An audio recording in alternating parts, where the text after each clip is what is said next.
Isso. E dentro da vivência de vocês, assim, né, por lidar com pacientes graves, existiu alguma história assim, que marcou a vida de vocês, algum paciente específico, ou até mesmo veio confirmar e falou assim, realmente, é isso aqui que eu quero, é essa minha vida, eu quero trabalhar com isso aqui.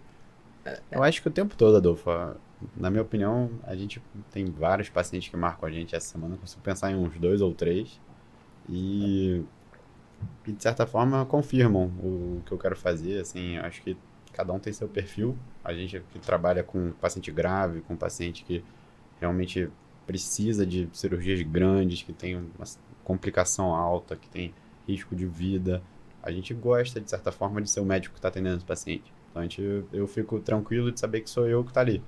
Então, assim, não é fácil necessariamente, mas é um perfil de paciente que é grave, o paciente sabe que é grave, muitas vezes a família lida ou bem ou mal com isso, mas muitas vezes o paciente sabe mais do que a família, né?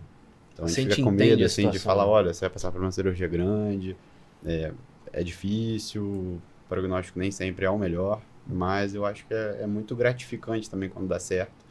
E mesmo quando o desfecho não é favorável, né, eu gosto de ser eu que tô ali. Eu me sinto, vou fazer o melhor por aquele paciente, mesmo que sejam os últimos dias de vida dele. Eu acho que eu lido dessa forma, né? Eu acho que não necessariamente fácil, acho que exige trabalho, a gente volta para casa às vezes destruído emocionalmente, né? Mas assim, é muito gratificante, é uma profissão que eu me identifico. Eu gosto do que eu faço, eu gosto de ser eu que tá ali. Cara, são dois extremos a sua pergunta, né? É quando a gente tira o paciente e quando a gente não devolve o paciente para a família, né? Então, assim, a gente lida com isso, a gente é exposto a esse sentimento muitas vezes durante a residência. Felizmente ou infelizmente, eu acho que isso vai calejando a gente e deixando a gente até mais frio para olhar a situação e falar, cara, eu acho que aqui tá na hora de puxar um pouco o freio de mão, deixar as coisas fluírem mais um pouco, do que a gente tentar ficar naquela de, não, temos que fazer tudo. A gente começa a entender que chega uma hora que a terminalidade ela existe e que a gente vai ter que aceitar. E a gente é exposto a isso muito cedo. Eu acho que isso é a dificuldade da medicina, ponto. Perder um paciente, qualquer médico que perde seu paciente, se ele estiver feliz, ele está na profissão errada.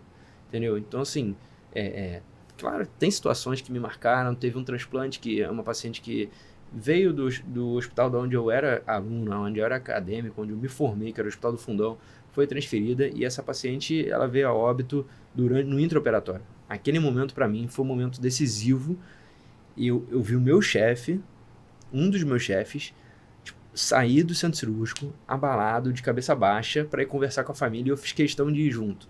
Provavelmente essa pessoa não vai lembrar que isso aconteceu porque são muitos pacientes, ou vai lembrar, com certeza que eu acho que pontos negativos marcam também, né?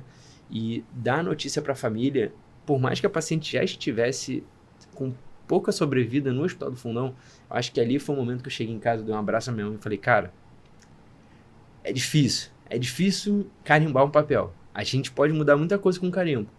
E por outro lado, cara, quando a gente faz uma cirurgia gigantesca que o paciente fala, a gente teve recente, paciente que nos Estados Unidos falaram para ele, olha, intratável. Vamos paliar, vamos parar por aqui, você vai viver sua vida, um paciente jovem. O Eduardo trouxe o paciente para cá e a gente devolveu ele uma qualidade de vida. Então, assim, eu acho que esses momentos, cara, pagam os momentos de dor, de cansaço. A dor vai calejando, né, cara? A dor é para calejar a gente. Isso, um momento ou outro, a gente vai perder um paciente de uma cirurgia de baixa complexidade, uma cirurgia de alta complexidade, a gente vai perder o paciente na mesa cirúrgica. E eu acho que esses momentos, pro cirurgião, cara, eu acho que é um momento que você fala assim, cara, eu falhei. No mínimo, passa isso na sua cabeça. Você pode ter feito tudo, mas na sua cabeça vai passar. Eu falhei. Eu acho que todo mundo tem história de um paciente que te marcou, né? Então, assim, eu tenho minha história de um paciente ainda não cirúrgico, eu tenho certeza que em algum momento essa hora vai chegar, mas que foi um paciente que quando eu comecei a atender medicina, uma paciente que chegou para mim e essa paciente faleceu. Assim, essa paciente me marcou. Eu sei o nome, sei a idade da paciente, e eu sei o quadro clínico, sei o horário que ela chegou na minha mão, sei tudo porque essa paciente me marcou. Me marcou por uma coisa negativa. Né? Quer contar a história? Pode contar a história. É um paciente que chegou infartando, infelizmente a gente não tinha todos os recursos que a gente tinha para fazer. O Rodrigo trabalhou comigo nesse lugar e ele sabe que a gente não tinha os recursos para fazer. Não tinha o que fazer pela paciente, a gente tentou ao máximo, a gente trombolizou, a gente fez tudo, mas a paciente evoluiu com edema agudo de pulmão e infelizmente veio a óbito durante o plantão. E assim, a gente não tinha mais o que fazer, não tinha infraestrutura.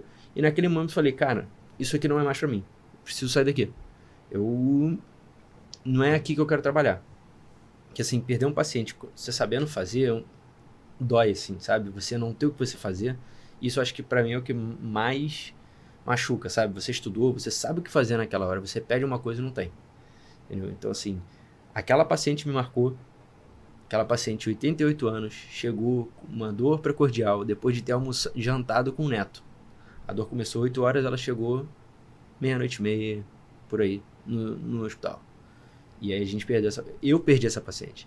A culpa não foi só minha, acho que não é culpa, né? Eu acho que foi um combo de situações, não acho que eu errei como médico naquele momento, não tive nenhuma conduta errada, mas era minha paciente, chegou no meu plantão. E essa paciente me marcou. E por outro lado, cara, devolver esse paciente, por exemplo, para uma vida, para o cara que voltar às atividades laborais, acho que essa é a hora que você fala assim, cara, eu não quero saber de dinheiro, eu quero fazer isso, entendeu? Isso não tem preço. Um doente olhar para você e falar, cara, obrigado. Como foi aquela cirurgia, a nossa cirurgia recente? O paciente apertou a mão e falou, cara, muito obrigado. O muito obrigado ali, isso aí, cara. Isso aí paga tudo. Só isso basta, né? Isso aí... Isso paga a cirurgia, a residência, né? Isso paga a residência. Eu tenho uma história que me marcou muito, vou tentar ser breve, mas a oncologia, né, tem muitas histórias. Vocês ainda não chegaram a conviver dentro de um ambiente, né, de um hospital oncológico, mas teve uma história que realmente aquela ali acabou comigo, porque era uma menina muito jovem, ela tinha 18 anos, parecia assim uma princesa da Disney, assim, branquinha, lourinha, do olho azul, aquela coisa mais linda do mundo, e eu estava no ambulatório do digestivo, e daí o meu chefe estava atendendo, isso foi lá no Hospital do Câncer de Barretos, e agora é o Hospital de Amor, né? E daí eu entrei na sala e falei assim, ué, essa menina é paciente? Como assim? Aí ele falou, não, ela tem um tumor no estômago e tal. Eu falei, gente, mas tão jovem assim, né? Estranho. Tudo bem, vamos lá. Aí, pô, o paciente chegou, diagnóstico de câncer de estômago, vamos fazer os exames de estadiamento. Fez os exames de estadiamento, já estava lá. O tumor estava todo espalhado na barriga.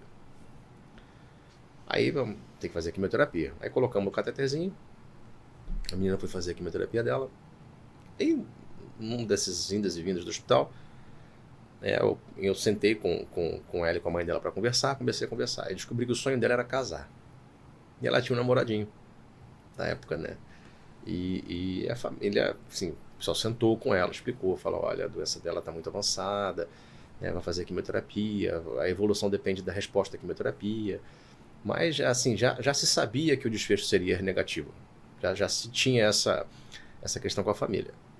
E daí, uma cena que me marcou muito, foi péssimo para mim isso. Péssimo assim, em termos de sentimento, mas assim, aprendizado, né? Fica muito aprendizado. Ela evoluiu com disseminação da lesão na barriga e acabou fechando os 2 ureteres, né? Com o canalzinho que leva o xixi do rim para a bexiga. E ela precisou fazer um procedimento, que chama nefrostomia, que você coloca um cateterzinho nas costas para poder drenar, né, a urina. Aí quando a gente foi explicar isso para ela, né, que ela precisava fazer esse procedimento, mas a primeira coisa que ela falou assim, mas doutor, como é que eu vou entrar no meu vestido de noiva com isso aí? Nossa. É difícil, né? Muito difícil. Olha, cara, é difícil. É difícil. Você não consegue. Eu até hoje eu me emociono só de lembrar dela, assim, porque todas as vezes que eu passava no hospital e via essa paciente, eu tinha um sentimento meio dúbio, assim, cara, tipo, eu não quero ver porque eu vou chorar, eu vou sofrer, mas ao mesmo tempo, pô, eu queria lá consolar essa menina, eu queria lá estar do lado dela, eu queria estar dando apoio para ela. E meu último encontro com ela, claro, ela acabou vindo a falecer, né, mas meu último encontro com ela estava indo na emergência, porque ela estava tendo alguma toxicidade à quimioterapia, e daí eu soube que ela tinha casado, ela conseguiu casar, né, fiquei muito feliz. E eu falei, e como é que tá o casamento? Como é que foi o casamento? Como é que foi tudo? Ela, eu queria muito arrumar minha casa. Só que eu tô tanto aqui no hospital que eu não consigo ir lá desembrulhar os presentes, não consigo ir lá montar minha casa e tal. E eu sabia que ela ia falecer. Eu sabia que o desfecho seria ruim, né? Mas, cara, é muito ruim, nossa. E você vê ela lá e, assim, uma expectativa de voltar para casa. Nossa Senhora. Então tem coisa que te marca muito na residência, assim, sabe? Tipo, são histórias assim, eu falo, cara, a vida é muito preciosa. Tudo que a gente vive, tudo que a gente encontra no hospital, cara, tudo é um aprendizado. Nem todo residente sabe valorizar esse tipo de coisa, né? Sim. Consegue perceber o quanto a gente lida com essas dificuldades e o quanto isso faz a gente valorizar o que a gente tem, a família que a gente tem, porque você nunca sabe o dia de amanhã. Quando é que essa menina de 18 anos ia imaginar que ela ia ter câncer? Né? Que ia morrer com 18, 19 anos. Uma doença tão disseminada numa paciente tão jovem. Terrível. Terrível mesmo. E esse tipo de tragédia você não tem como... Você não se adapta, né? A verdade Nunca. é que sempre me perguntam, né? Como é que você lida com isso? Tanta situação ruim, né? Mas assim, a verdade é que você vai lidando conforme ela vai aparecendo, né? A gente, ainda mais, acho que o médico tem dificuldade de lidar com o paciente crítico, paciente grave, enfim, com prognóstico reservado. E o cirurgião mais ainda, né? Eu acho que a gente, como cirurgião, tem a característica de querer resolver, a gente quer operar. E quando a gente tem que virar para o paciente e falar, ó, não dá para operar, eu acho que é mais difícil, acho que é característica pessoal de quem escolhe a cirurgia, eu acho que tem uma dificuldade nesse ponto, né? Saber não operar, saber não indicar uma cirurgia, saber entender que não adianta, algumas coisas não adiantam. A gente tem que passar para um outro lado, né? A gente tem que dar conforto, a gente tem que pensar, se fosse alguém da minha família, o que essa pessoa ia querer agora, né? Então, acho que isso é um aprendizado muito importante e é difícil.